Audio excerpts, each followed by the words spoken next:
In a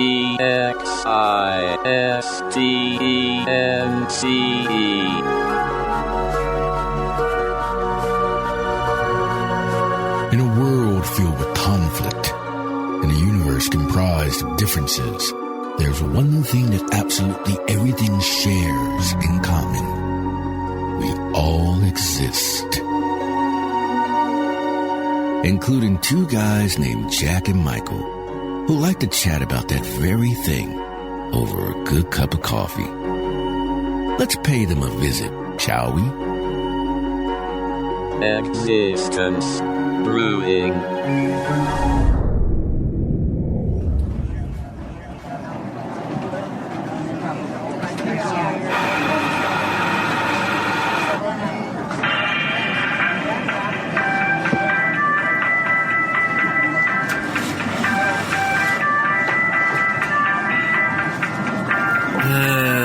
These prices keep going up more and more all the time.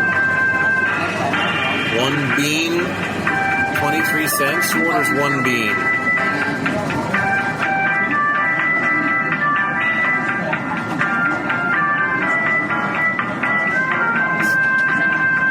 have to take a call.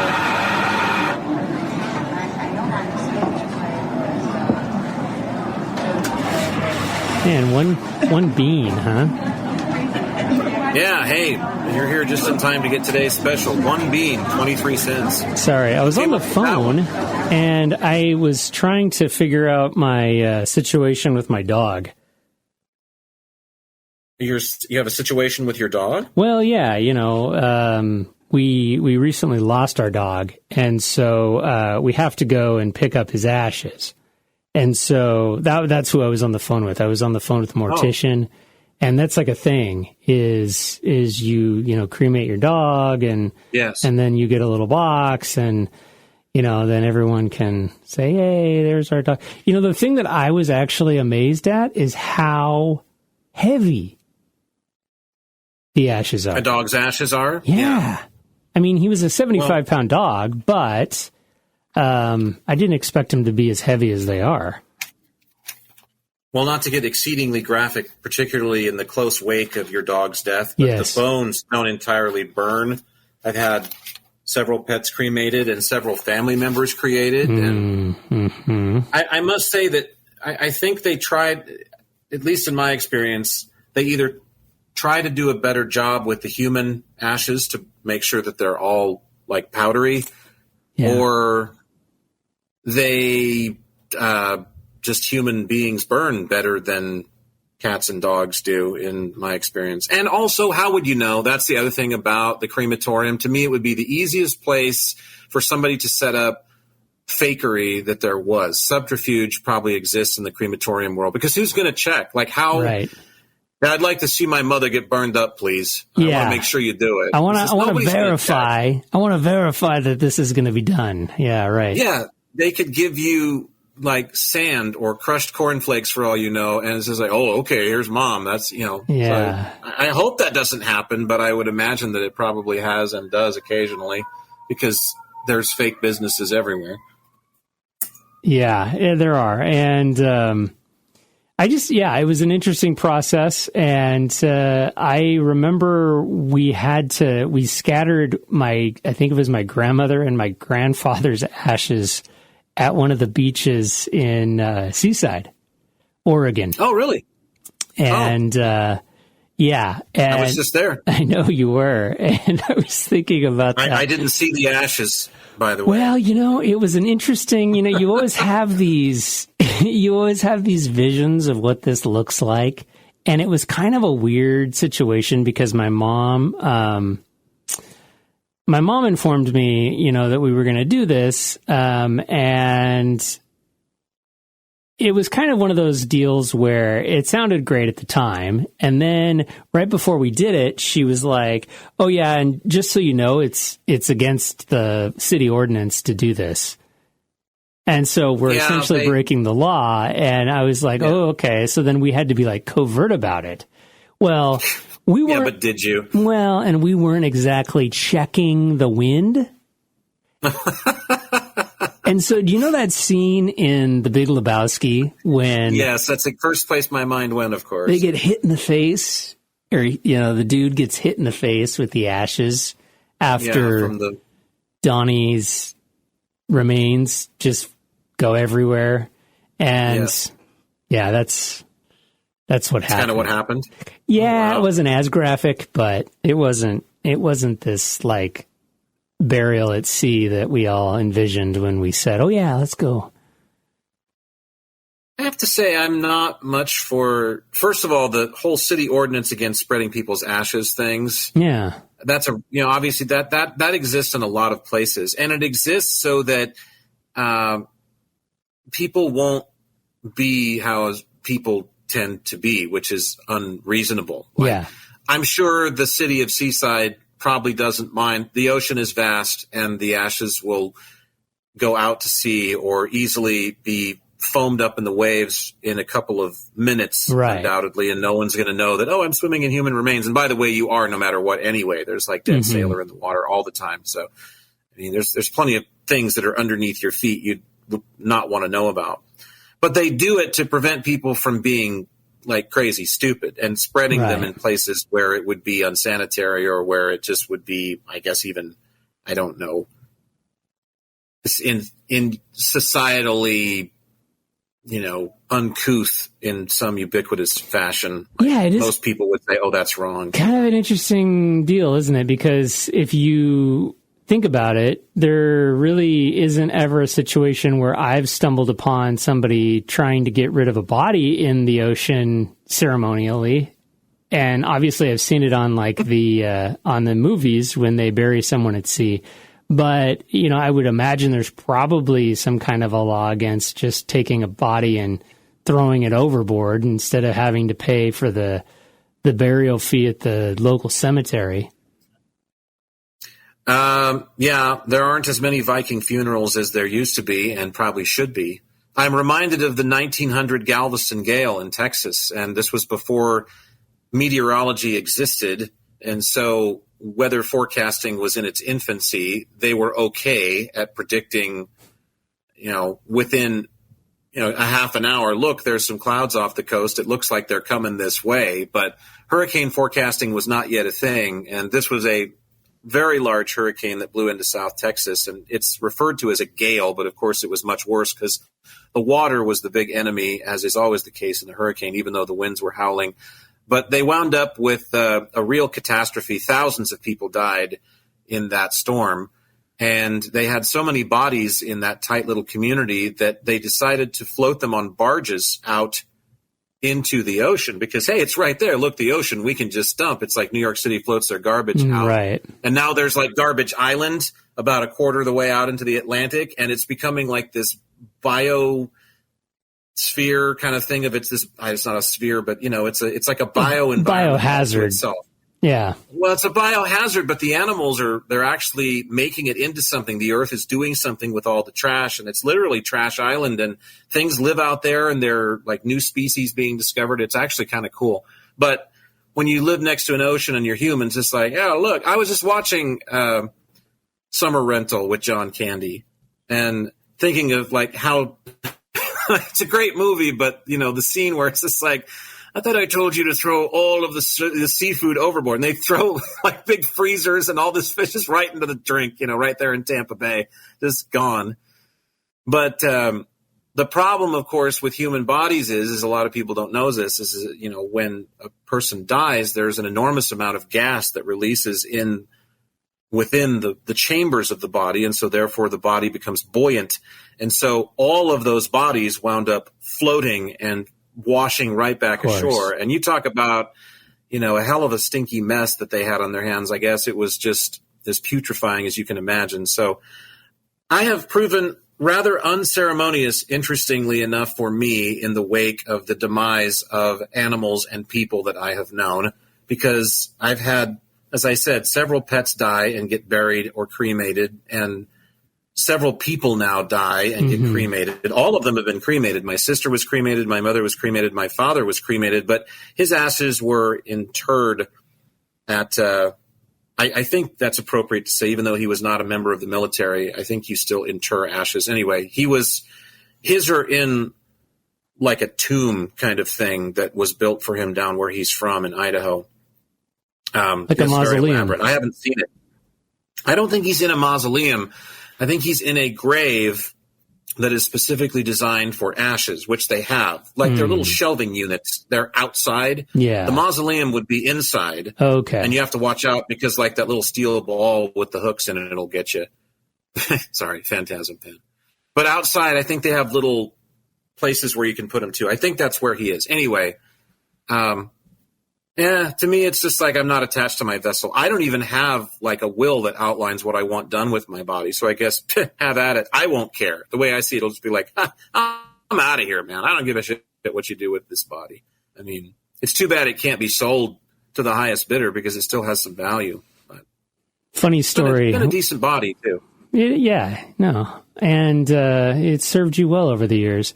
Funny story. It has. Talk about trash. You were saying trash just a few minutes ago, and how it's become kind of its own biosphere ecosystem. And I was watching a video not too long ago on YouTube about a guy who was summiting Mount Everest, and that was one of the things that surprised him was how much garbage is on the mountain. I believe I saw that exact same piece or one very similar because I saw that recently myself. Yeah, you would think going to the highest reaches of the Earth, terrestrially speaking, 36,000 feet, I believe, approximately, with Everest, 37,000, something like that, that you would not find a lot of refuse up there, that you would not find a lot of traces of human beings. And yet, this is how people are everywhere because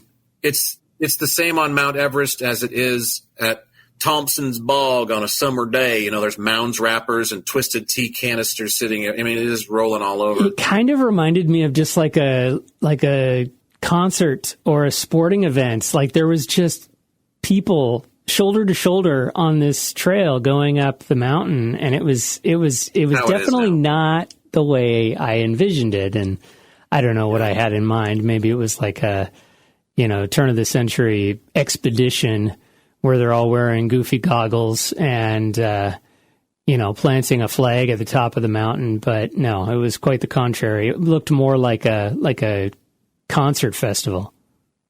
You had in mind a nothing short of phenomenal miracle of Mother Nature that took eons of tectonic activity to develop an entire continent smashing into another continent to produce these mountains that have pushed them up 36,000 plus feet over the years. You're expecting to be in the presence of earthly grace as we know it, and yet what you get is a fucking theme park, and that's what we've done to so many of the world's wonders as we turn them into a theme park.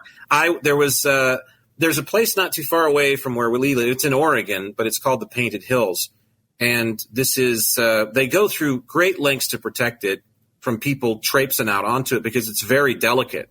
But it's basically like layers of soft sediment that have settled over the years. It's on the side of an ancient rainforest. And so you've seen striations in rock formations before where you have a layer of shale and a layer of composite and a layer of, and you get that neat, it's like, wow, look, and that takes millions of years to make happen, unlike the trifle in your dessert cup, which takes a few minutes and a little bit of, Jell-O or strawberries and some Twinkie cake or that sort of thing. So they go to great lengths, but this is very similar to, I don't remember what it's called, but I believe it's either right on the border of Bolivia and Peru, or it's in one or the other, but it's right there, I think, straddling the Peruvian-Bolivian border. And it was long on my list to go to because it's like the Painted Hills on steroids. It's massive, and it's similar striations that are in rock. And people will throw you off with the photoshopping because they'll go in and they'll make the rock colors literally look like candy. It looks like something out of Willy Wonka. Now, they're impressive, but they're not quite that neon as... There's some filters going on there. There's definitely some people that put filters up, and those are neat, much like with the Northern Lights. Don't get me started on the fucking Northern Lights. I never thought I would despise the Northern Lights as much as I do now, but since they started popping up, and every week there's a chance to see the Northern Lights tonight in Kentucky, it's just like, no, there isn't. And anything anybody's going to post online is going to be photoshopped to death. It's not going to be what you actually saw out there. I mean, it's become a theme park thing. I'm split on that because it's like hiking, and that whole going into the social media will thing. do that. Where I'm pleased that people are taking note of the miracle that's around them, I highly doubt that they're doing it for any other reason that everybody else is doing it. And they're going to go drink some twisted tea under the stars and look at the pretty shiny things. And it makes me sad. But this place in Peru / Bolivia, I was reading about it because I was thinking very seriously, well, you may go there. As much as I hate air travel, you might find yourself there one day, Jack. So I was reading about it, and I guess tourists have already made this a trash fest. And what they've done, the biggest thing they've done is, in order to gain a better vantage point, the locals are to blame too, because the locals have kind of shilled out, and they're taking so many burros and so many horses up this single trail that was used to access the one viewpoint that they've destroyed the trail. And then, of course, people are leaving the requisite garbage behind, and nobody's being paid by the government to go up there and tend to the site and clean it. So It's just piling up because nobody's picking it up on their way down. And I guess it's just the person that did the review of this said it was despicable and said, if you are thinking about coming here, don't, because you will be sorely disappointed because it's basically not what you see in pictures. And it's so crowded, and people are lining up to take their selfies, and they're hogging it's typical stuff. So it was really, really sad to hear, because I would expect that at a U.S. monument. I would expect that because we're westernized. But in Peru or Bolivia, I would think, well, this is far enough away. There just can't be that many people. Oh, yeah, Jack, there's plenty of people with plenty of money buying airline tickets to go party in Lima for the weekend, right, and then hiring a guy with a donkey to go up and see this, just to, hey, look, I got a picture in front of it, and it's just sad. So, I will say, I like that show, Rick Steves, Exploring Europe, and one of the things that I mentioned to my wife, she always jokes because it's like my Sunday afternoon nap program. I always watch Rick Steves and fall asleep. But no, I was telling my wife, I was like, man, the Europeans, they have tourism figured out. There was some nature trail or something, and if they don't create some kind of a ride out of the landscape, or if they don't have this gondola that takes you up to this like 007 James Bond bar at the top Chalet, of this mountain. The Europeans, they have tourism figured out. Rick Steves, by the way, not that it matters, but I just think it's interesting to note, huge pot smoker, major league marijuana user, apparently, from what I've heard. And I always found that interesting because I would think the travel itself would be his huff of tranquility. I would have thought that would have been like what produced his placid state, but apparently not. He gets high and then decides to backpack Austria for a couple of weeks. And you got to have something to take the edge off after a 13-hour flight. I know on my old TV show, it's a little tiny thing, that I used to do here in our small town. So I did it for 9 years. So I can't believe I squeezed 9 years out of that egg still to this day, but it just kept really giving. I had no idea. There was a fella who ran a local circus, and he was an educator, super nice guy. He did a little travel log with me. And because when he'd go places around the world, he would take videos, and he did this narration of them, and they were really great. I liked him a lot, and he was a really fine person. And I know he would impart to me the same thing that people don't seem to get about Rick Steves' show, which is when you, like Canada and the United States, and for all I know, certain parts of Canada are like this, but, in the United States, if you get off the plane, let's pick one of the worst places you could do this to and say Philadelphia. So if you get off the plane in Philly and say, all right, I'm going to go find myself a cheesesteak dinner, and then I need some place to sleep for the night, I'm just going to go knock on a kind Philadelphian's door, and see if I can't maybe shack up with them for the evening, you get your brains blown out. Right. I mean, or either that or you get more like F-bombs delivered in a way that you'd never realistically thought was possible. I mean, because they are masters of profanity there in Philadelphia. Or you'd end up with some kind of a condition. Well, you couldn't really do that anywhere in the United States today. But in other countries, and most other countries at that, this is commonplace. And it's actually not only accepted, it's encouraged. People want to share their home with visitors. They are eager. They're desperate to show off what Uzbekistan is really like. They're so happy that you've come. Turkish folks. I mean, you could go down the list. Apparently I know a guy, well, I don't know him, but I know of him. He was the son of someone that I used to know they worked for them. Anyway, so it's one of those roundabout things, but I was told stories. He's an airline pilot, young guy, Dutch guy. And he flies around the world, and he was in his early 20s when he got his license. So he's piloting big 747 jets and stuff all over the world. He hitchhiked Iraq, and we're talking post Gulf War. Hitchhiked Iraq, totally fine, was completely, everybody just think that's got to be the biggest death sentence. I mean, nope. I mean, walking in downtown Newark at 2 a.m, still vastly more dangerous apparently than hitchhiking Iraq when you're Dutch, at least. Yeah. So I love it. And he said they loved it. They couldn't get enough of somebody because remember, the rest of the world has also been placed under this smothering, suffocating red, white, and blue blanket that the United States is the only way and it's the only place to be. And they're all desperate to get here. And that's not true. It seems like there's nothing you can do about being born in, Suriname, for example. So when you happen to find yourself in Suriname, not that you would, they're really eager to show you this is our culture. And and that's most people in the world. So you got to remember that, I guess, when you're traveling. I'm not sure Europe is as big on that. There's a lot of hostels there which sort of take care of that kind of people who are hungering for that sort of experience. But most of the rest of the world, aside from the westernized nations, they're into that. I mean, you could literally walk up and say, "Hi, I'm Jack Hansen, and I happen to be backpacking Laos, and I'm looking for a place to stay. Do you have any room?" And they'd just be like, "Come on in. We're going to feed you a 4-course meal, and you're going to meet my daughters, and then we're going to go down by the beach and check out some turtles, and you can surf on a turtle." And you're just like, "Oh shit, this is cool."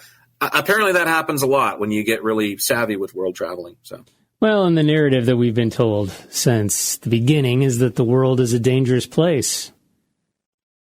Well, it can be. I mean, it is. Living's dangerous business, but so is not living, I suppose. I don't know. Well, and I think that there's just there's a worldview that's different with Europeans, especially. And I say this because my aunt is one of them, and they just have a sense of it's almost like if you take the world back in the 1950s. And, just the norms of being able to walk up to a stranger and engage them. And there's a completely different mentality and I think joy for other people than what we maybe have kind of gotten ourselves into in our society.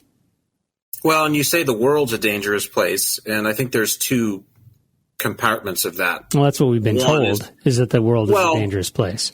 The world is a dangerous place if I'm in it alone. You're literally the last person on Earth, and you happen to get caught in a riptide, and you drown. Well, the world is a dangerous place by the measure of just natural hazard. But commonly what people are referring to, the world's a dangerous place, is the people are dangerous that are in the world. It's not so much the world that's a dangerous place, it's the people that are in it. But there are also lots of really fine people as well. So it's such a mixed bag. I mean, we promoted the salad here in the United States. That was supposed to be our big melting pot claim to fame.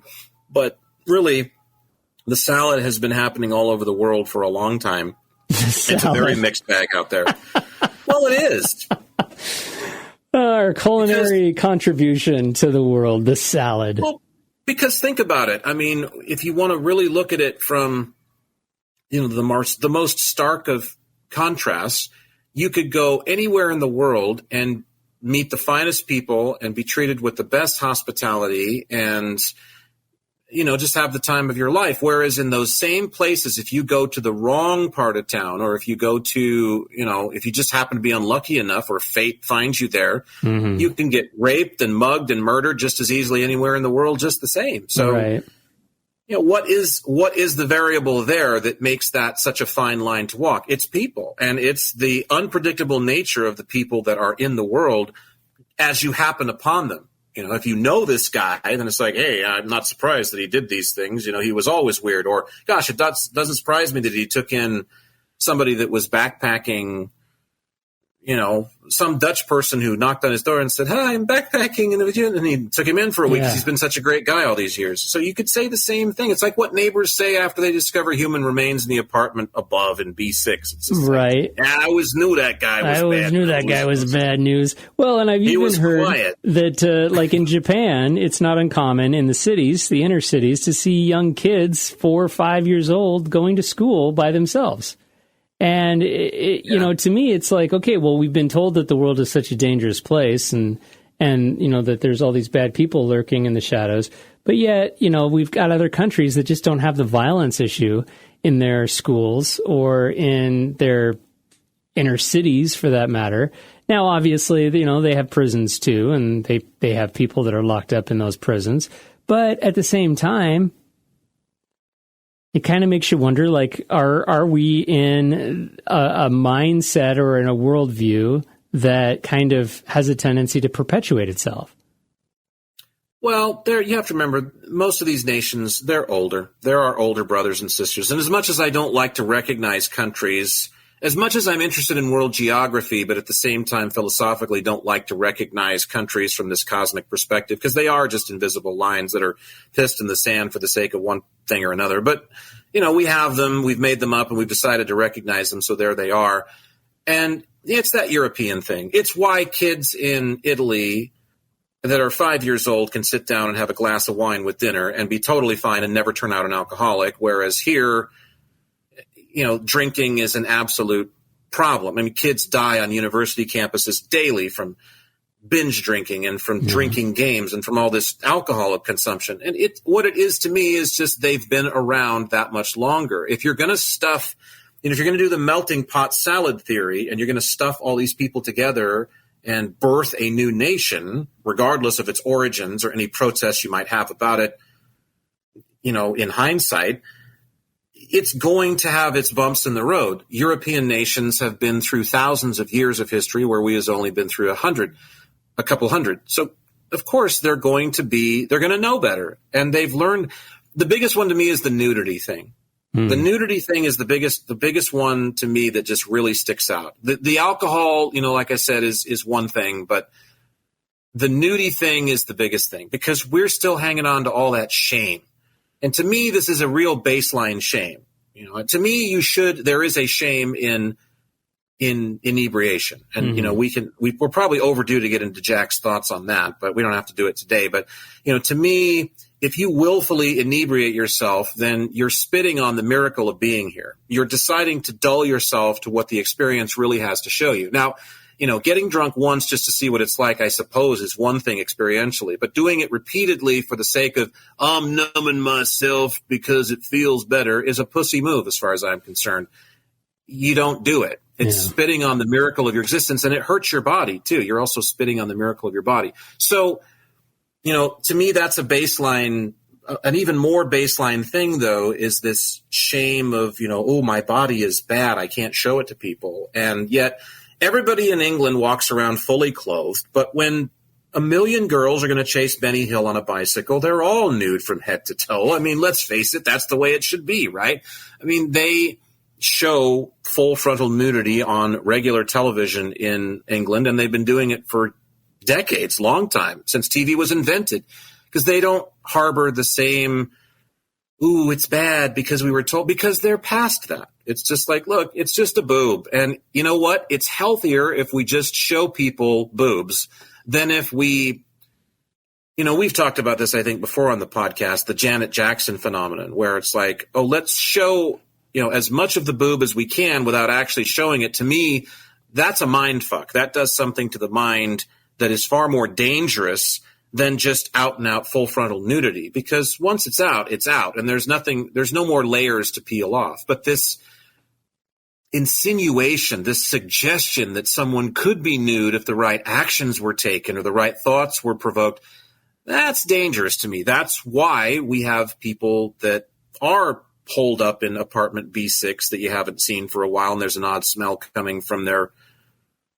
place, because that kind of thing, I think, makes people, I don't know. I don't think it's good. Let's just put it that way. It's funny that you mentioned the nude sunbathing, because this episode of Rick Steves actually did have the German really? nude sunbathing in the afternoon. And, it was so funny because the way that he presents it, it's not, very raunchy. It's just very, very eloquent and in his Rick Steves way. And as many of the Europeans don't have a problem with nudity, it's not uncommon to see a sunbather on a Sunday afternoon enjoying the weather. Yeah. Well, and hey, but think of how liberating that would be, because if we were to walk down the streets of our hometown or go to the beach, God forbid, with our kids, the children, someone's always got to be thinking of the children. We would immediately do it. It'd be the first thing we'd probably do is whip out our phones, right? I mean, it would be like, hey, look at this nude person that's down here. There's probably a website for that. A lot of people, of course, if it were a man, unless they were looking like Arnold Schwarzenegger showing up to have another adventure in the past, they're going to be grossed out by it, because let's face it, men's anatomies are just, they're more disturbing than women's, I guess, because we've been cultured for that, but I also think it's a fact. And of course, if the woman's, overweight or has growths or something, we're going to say the same thing. Otherwise, she's going to get a bunch of woohoos, and it's going to be, oh, look at this naked hottie that I saw down there. But imagine just being able to leave your apartment or your house and just be naked and not have it be a big deal to Phil or Dave or Jackie or Joni next door. They don't care. It's just like, there's Jack. He's getting the mail, I mean. Boy, is he getting the mail. Yeah. Like, see what I mean? I mean, you can't resist it, can you? Because it's just like, no, I can't have it's naked. Ingrained in my Americanness. It is ingrained. Well, do you know what tomorrow is? Tomorrow? No. What is tomorrow? It's the anniversary of something. Oh, well, let me do that again. Hold tight. Oh, sorry. It is the day of disclosure, the day that we have all been waiting for. Now, day of disclosure. I think this is this is probably a few episodes back where we were talking about the congressional hearing that's going to be taking place. Oh, yes. Regarding UAPs. And I kind of feel like, we did a really good job in length of discussing the idea of disclosure, and if you missed that episode, you'll have to go back and listen to it, kids. But they're going to have a whole new group of presenters, and you can actually go online to the website that Congress maintains for all congressional hearings. Our boy Lou Elizondo is going to be involved in this testimony. Also, they're going to have a rear admiral from the U.S. Navy, retired rear admiral from the U.S. Navy. They're going to also have a former NASA administrator a part of this hearing, and then they've got a social media publisher also a part of this hearing. And so I definitely think that you should go online and check out the I guess, what do they call them? They call them the statements that they make at the beginning of their time in front of members of Congress. And there definitely is a different viewpoint that each of these people takes in the UAP phenomenon and the role of government and the relationship that it has with its people. In fact, the content that I saw on this hearing post was actually right up the alley of our last podcast when we talked about this, in the sense that, this really kind of, I think, in terms of disclosure for me, comes down to it's going to be pinning on really kind of an accountability issue, and the idea of the subject matter being extraterrestrial flying objects is really just kind of like the eye candy. And really, our government has been spending lots of money, probably trillions of dollars, investigating and different programs surrounding this phenomenon, yet they deny that it exists. And that was really kind of what I took away from the testimonies that they actually already haven't posted. So I would imagine that these guests are going to be reading what I just read this afternoon. And Lou Elizondo obviously speaks a lot about topics that were talked about discussed in his book to length. But it'll be interesting to see what comes about it from it. And I think if anything, there might be just a call for the government to kind of get its house in order when it comes to this subject matter. I can't really imagine them doing the same thing with anything else, like healthcare, or if they treated the insurance industry the same way that they've treated this topic. And obviously, it's something that for many years was kind of taboo, as we discussed in our last episode. Well, they made it that way. They made it that way. They did. Yeah, that was done with intent. It was, CIA learned many years ago how to make people feel public ridicule for paying attention to subjects that they did not want any attention being shown upon. Yeah. So, they invented the term conspiracy theory. So you can thank them for that. That didn't just drop out of the sky. That was invented by them. They've also learned over the years how to break up a good thing like a peaceful protest. And the more you have in one spot, the better, because all you have to do is send in one person. One bad apple spoils the bunch. It's an old saying, but it's true. They learned about during the 60s when the peace movement, because the peace movement was actually on the brink of stopping the Vietnam War. The public pressure was getting so immense on the public figures that were involved in the state governments and at the federal level that there was going to be no choice but to bring our boys home.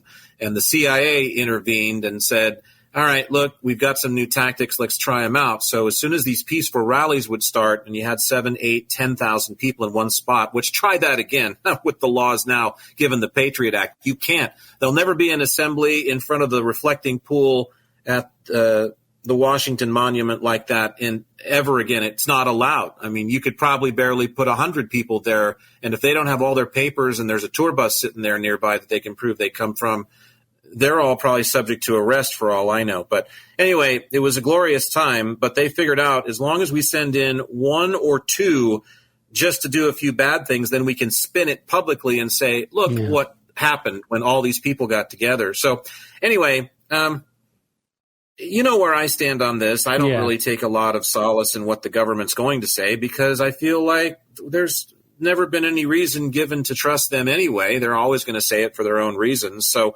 what reason this is all about, I don't know. I fear that, Dr. Greer's, grim predictions about a fake extraterrestrial war are coming to fruition. Yeah. That, because to me that makes sense, because the industrial military complex seized the world by its nads in the 50s and has never let go.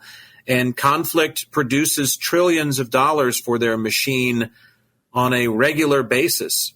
And they're allowed to run amok and do it completely. They're not watched. There's no accountability there. Therefore, it's very dangerous, because when you lack accountability, of course, everything is in a rogue state. And when everything is in a rogue state, who knows who really runs anything when there's no accountability. But I don't know. Am I a curious observer? Sure. But am I an exceedingly cautious one? Yes, because no matter what they say, I won't believe what it is. I'm not about to believe what it is, because I still haven't figured out what it is that they're really doing this for. I know you have your theories about them trying to break up this dark wing of the government that's, again, sort of running around untethered and doing what it wants to without any congressional oversight or any other kind of oversight for that matter. But, I'm not sure. I think, again, it's an issue that we all have to digest for ourselves. And I almost feel like it's becoming sterilized. Mm-hmm. I almost feel like the Tic-Tac video and all this technology is it's glossing over what's behind it. It's glossing over the real, zinger, I guess, that we have this proof sitting right there that whether we like it or not, we don't appear to be alone in the universe. There is another force out there. There's something out there that's creating this phenomenon to occur in our skies, and it would obviously be some form of intelligent control. So that must lean towards a life form or a sentient form of what you might call life that's in control of this. So I don't hold a great interest in it. I feel like the real miracle is being glazed over with, as I said, tic-tacs, and it can move this way, it did this, it can outmaneuver our fighters, and it's all being contrast now suddenly with what military technology we have.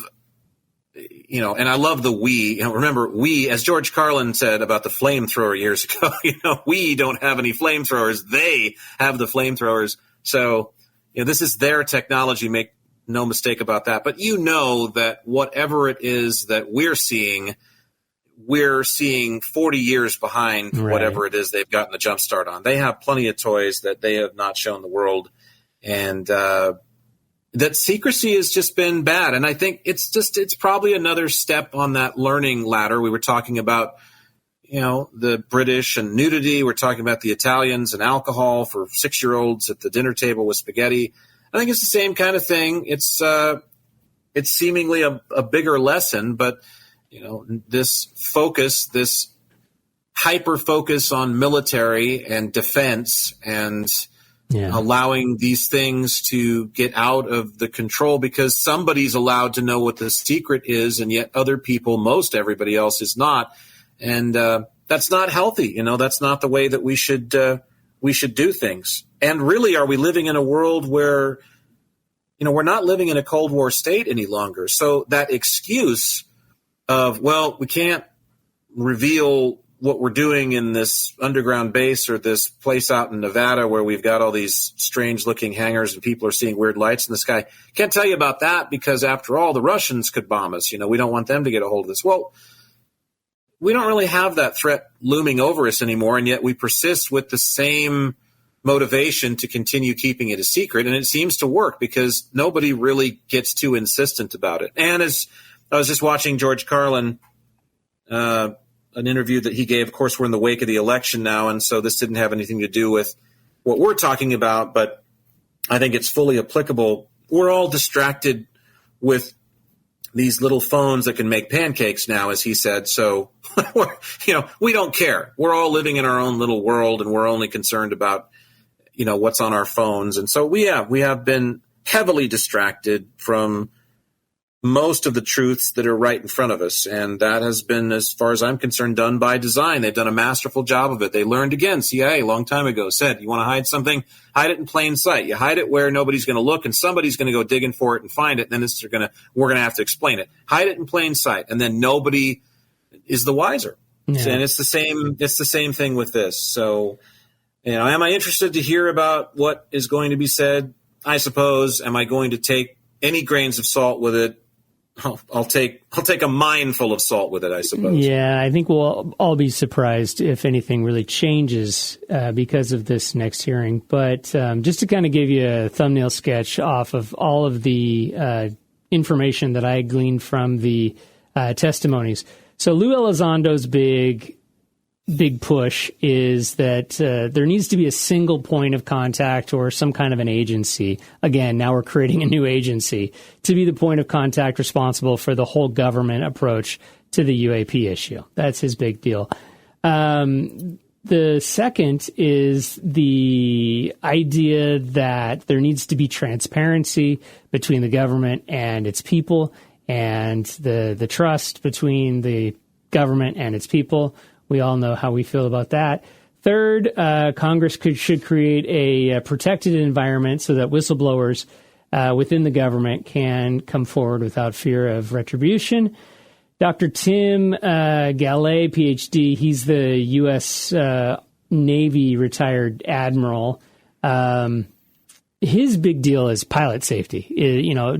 He's basically saying that someone's going to get killed if we don't better understand these things. And then Mr. Michael Gold, who is the former NASA administrator, his big deal is that he's calling for collaboration within NASA. So now he wants to see NASA be kind of the spearhead of this UAP deal. And then the publisher, the social media publisher, Michael Sallenberger, his big deal is that government disinformation.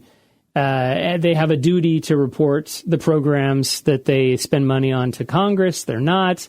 And so their denial that these programs even exist, even though they're spending money doing them, is a contradiction.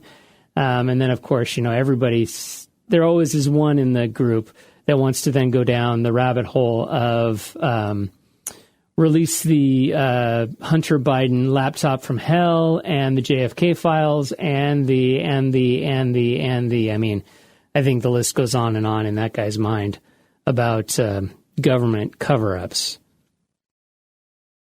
Well, there'd be enough of them. I think the government is one big cover-up, quite honestly. Yeah. It's literally, I think it's one big tarp, one big camouflage tarp. But and it's not in their best interest to tell us the truth, right? And so I think that never has been. And that's where I think the rub is for a lot of people. So anyway, this is going to obviously publish long after the hearing has taken place or the testimony has been given.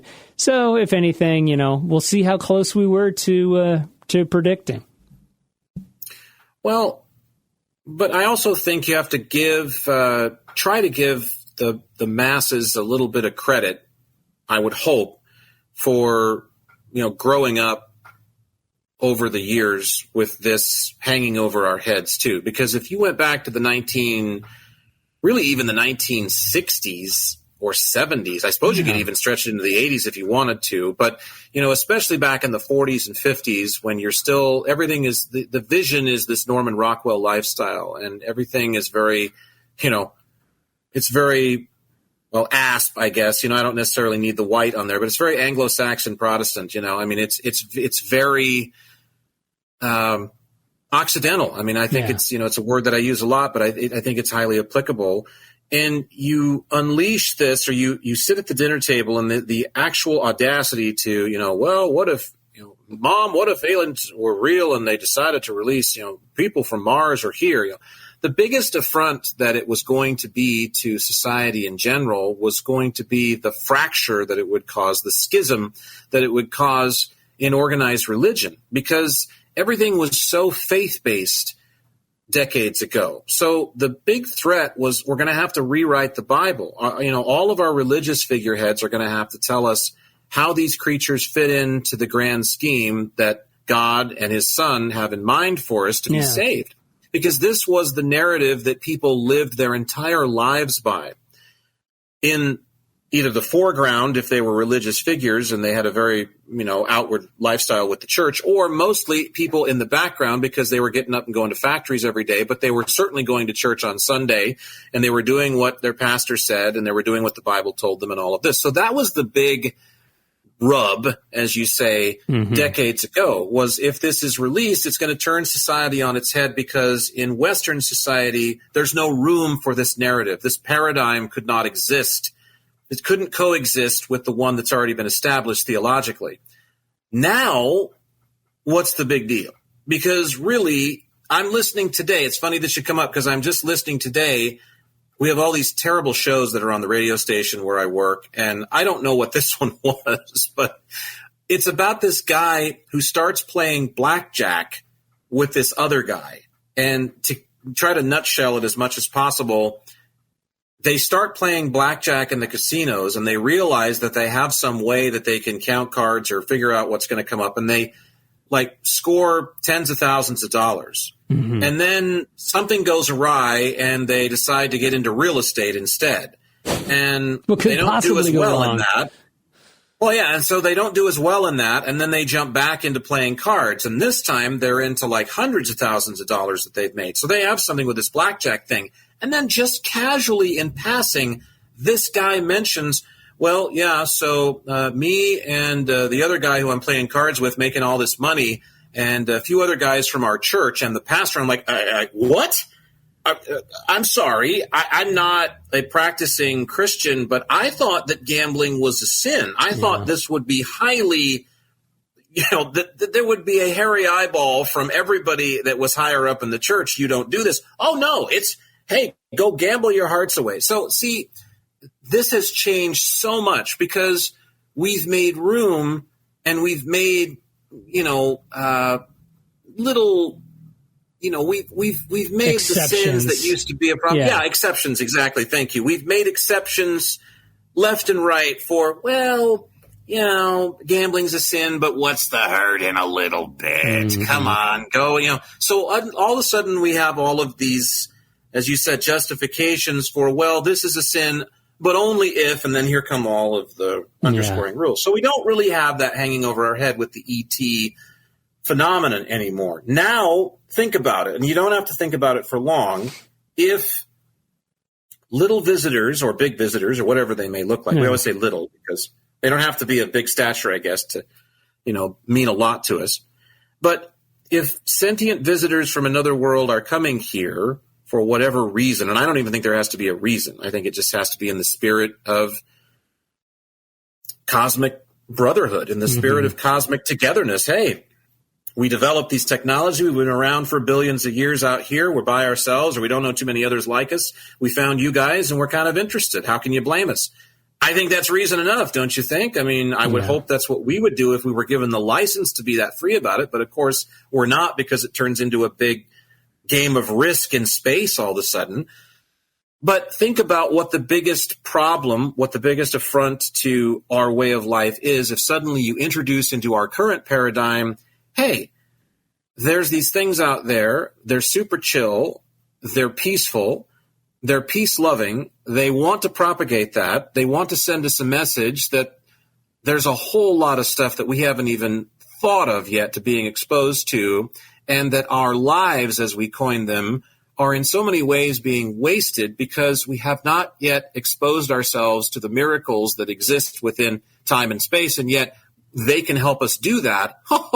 That's a major problem for business, isn't it? That's a major, huge fucking problem for the Christmas catalog that's just about to roll out, because you're going to completely sterilize the notion that me buying something this year is going to make me or other people around me happy.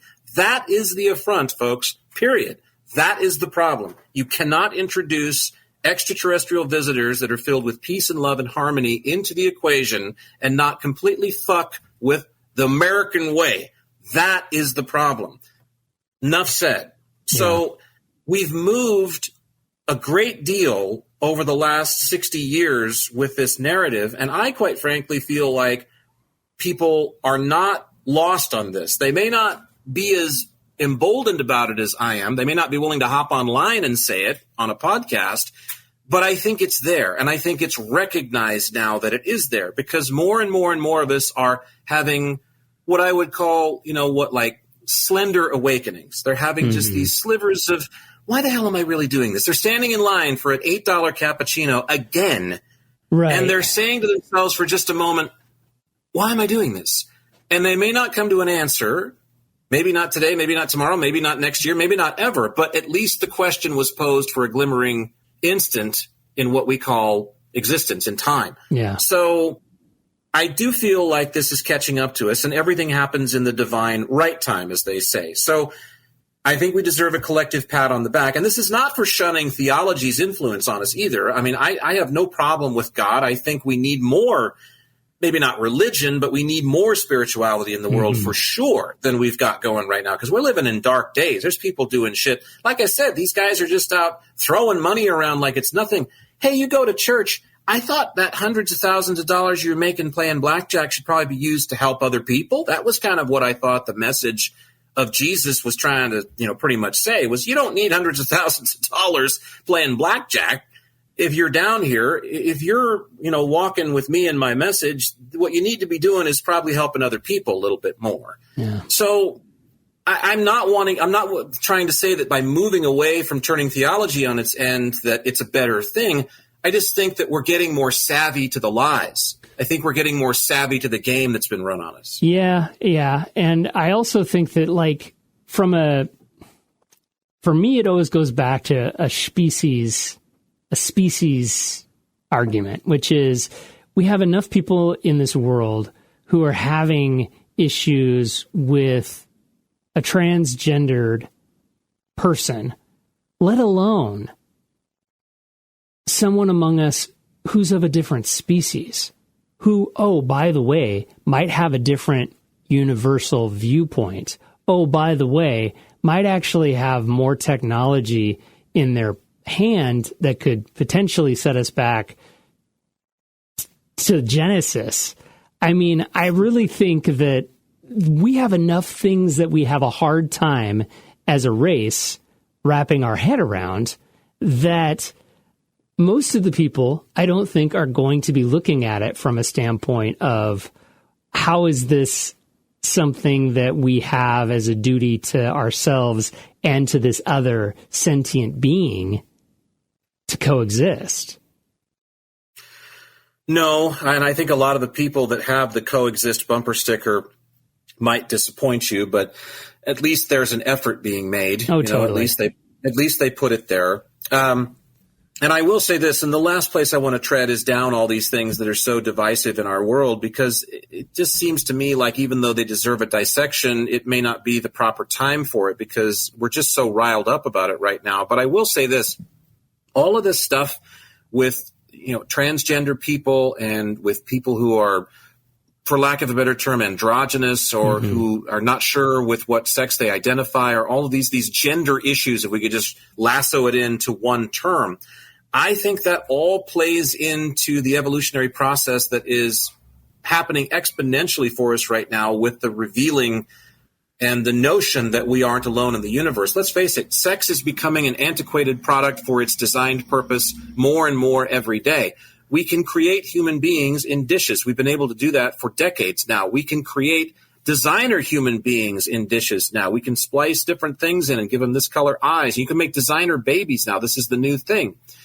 So think about it. Why would it be necessary then for there to be these really sort of, I don't want to say that the body's not a miracle, because it is, and we can't just make people from scratch any other way, although I'm talking about it right now, aren't I? So, whenever we see these grays or hear about them, they're Ken dolls down there. They're smooth. They don't have genitalia, do they? And they don't appear to speak of reproduction in a manner that is sexual. You don't see them hanging out in singles bars to get lucky so that they can practice before the moment finally arrives. I mean, so I feel just like all of that plays into, even though it seems to be such a massive consternation right now, it's such a maelstrom of division, I feel like it's all moving towards a time where it's not a big deal anymore, because it doesn't need to be, because the basic reason for gender,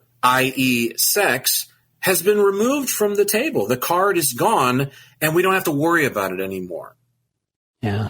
Well, and I am going to just smile and chuckle when the day comes that people start asking questions like, well, what kind of laws do they believe in? And what do they want? Well, that's the big one. Yeah, that's the big one, isn't it? We talked about the big one that. is why are they here? And basically, why are they here means what do they want? And it's the same question asked two different ways. Yeah. Why are they here and what do they want? But the problem is that's what we would ask of anybody that was in our yard at 2 a.m. that we didn't know, isn't it? Because the yard has a fence around it, and everybody else's yard has a fence around it. Who's to say that we're not going to, spend the next 20 years after we meet these fellas trying to figure out how we're going to communicate with each other? I mean, I don't think they're going to roll off the block just speaking English. Well, no, but, math is the universal language. It's one of the reasons why all of the messages that were placed in Voyager were communicated using numerical equations. Isn't that funny? They say that math is the universal language. Yeah, and of course it is, right?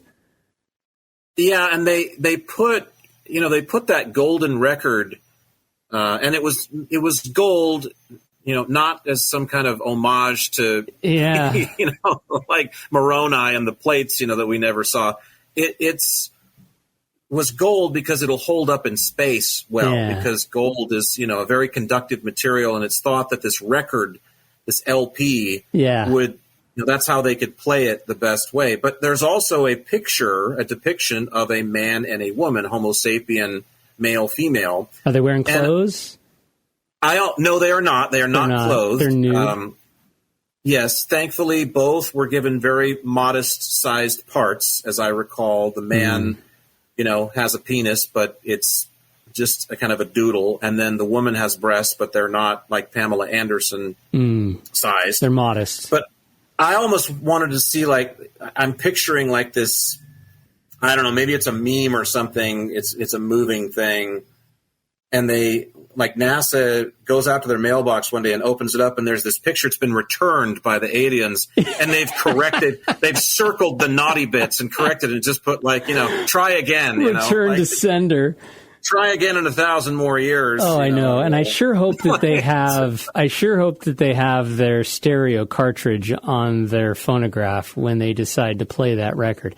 Which, by the way, I understand that one of the recordings that they sent up with Voyager was actually the Brandenburg Concerto. So there are a lot of different compositions on that LP, and Carl Sagan was involved in choosing, along with other scientists at NASA, what would appear on that. Yeah. Of course, there's many classical inclusions, but there's also, I believe, Chubby Checker was the one who got on from the 50s rock and roll scene. I could be wrong. It might be somebody else, but it's somebody similar. Okay. Yeah, he did. He made the compilation. That's a pretty... You have to admit, if you're, I think Mozart or Beethoven or both is on there. And you got to, let's just say Mozart's on there for the sake of argument. No, it is the Brandenburg Concertos. Well, if you're Mozart and, you're able to be interviewed in ectoplasmic form now, and, James Lipton is able to sit there and he says, what is your greatest accomplishment? And I would, how that doesn't rate number one. I was included on the world's greatest hits to go into fucking space and be found by little green men somewhere. That's a pretty big distinction. That's a big mic drop right there. Yeah, that's you and your mic drops. That is a huge mic drop, Mike.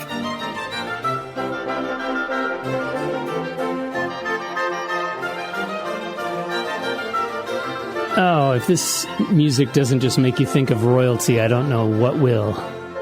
This is Johann Sebastian Bach. As you said, the Brandenburg Concerto number 2 in F. That is what appears on the Voyager record. Glenn Gould is also on the record in the classical composition section, and Beethoven, not Mozart, made the record. Let me guess, Beethoven's 5th. Beethoven's Symphony number 5 in C minor. Yes, absolutely. Other Western inclusions, it's Louis Armstrong, Melancholy Blues, as well as Johnny Be Good by Chuck Berry. That's what I was trying to think of, not Chubby Checker. The Twist didn't make it, but Johnny Be Good did. And then The Magic Flute Queen of the Night by Wolfgang Amadeus Mozart. So Mozart actually is on the record. I was right about that. There's also a bunch of other stuff that I don't recognize at all by some world composers and musicians. And the Voyager record also includes greetings in 55 languages, samples of human sounds and images, And the record's aluminum jacket has a diagram that explains how to play the record and where it came from, which is unlike all the records you buy here, which give you no instructions. They just expect you to know how to use it. Amazingly so. We included the instructions. That was so nice of us. For once, right? For once. Oh, man. Well, I hope they enjoy their mixtape. That's all I can say. Yeah, that's a damn, like I said, that's a damn fine record if you can get on it. I would think.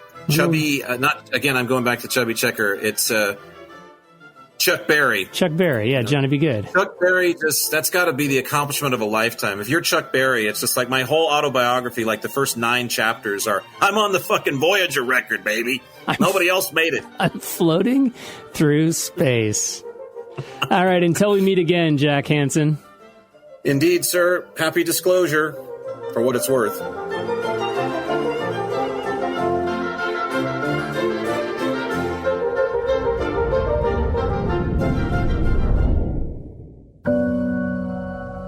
Well, it looks like Jack and Michael have finished up their latest chat about all things existence. But if anything they said got your own existence brewing, be sure and catch their other talks at existencebrewing.com and drop them an email to share your thoughts using contact@existencebrewing.com. Existence Brewing.